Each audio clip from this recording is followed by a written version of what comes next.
मिरज तालुक्यातील मानमोडी येथे मुलाने केला आईचा खून, संशयित मुलास अटक. मिरज तालुक्यातील मानमोडी येथे मुलाने पत्नीस घरात ठेवण्यास आईचा विरोध होता आणि घरगुती भांडणाच्या रागातून त्यांच्या आईचाच खून केल्याची घटना गुरुवारी सकाळी उघडकीस आली आहे. मुलाने आईचे नाक आणि तोंड दाबून तिला जीवे मारले. या घटनेनं परिसरात खळबळ उडाली. संगीता जीवन झेंडे, वय वर्ष 51, राहणं मानमोडी, तालुका मिरज असे महिलेचे नाव आहे आणि याबाबत नातेवाईक बजरंग तुकाराम काशीद यांनी कुपवाड पोलिसात फिर्याद दाखल केलेली आहे. या प्रकरणी जगदीश उर्फ पवन जीवन झेंडे, वय वर्ष 28, राहणार मानमोडी असे गुन्हा नोंद करण्यात आलेल्या संशयिताचे नाव आहे. पोलिसांकडून मिळालेल्या माहितीनुसार मिरज तालुक्यातील मानमोडी येथे संशयित जगदीश उर्फ पवन जीवन झेंडे हा आईसोबत राहत होता. त्याची पत्नी सोनाली माहेरी राहत होती.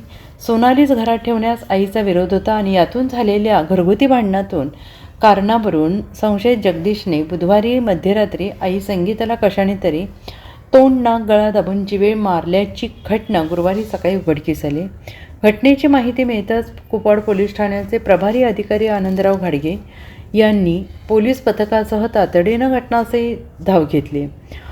पोलिसांनी घटनास्थळाचा पंचनामा केला आणि आयुष हेल्पलाईन टीमच्या मदतीने मृतदेह उत्तरीय तपासणीसाठी मिरज शासकीय रुग्णालयात पाठवून दिला.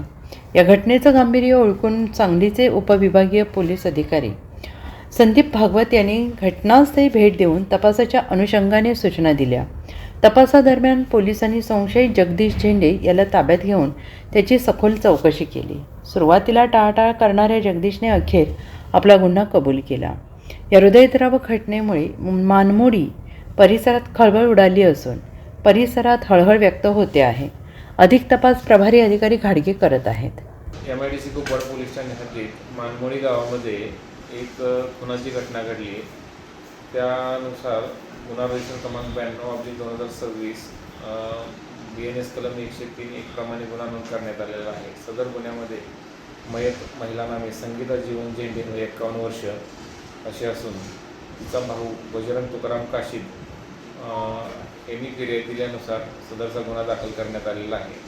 सदर महिला नामे मयत महिला संगीता जीवन झेंडे, वय 51 वर्ष, यांचा मुलगा जगदीश जीवन झेंडे, वय 28 वर्ष, याने एका महिलेसोबत लग्न केलेले होते आणि ती महिला सून म्हणून आईला मान्य नव्हती आणि त्यामुळे आईचे आणि मुलाचे वाद होत होते.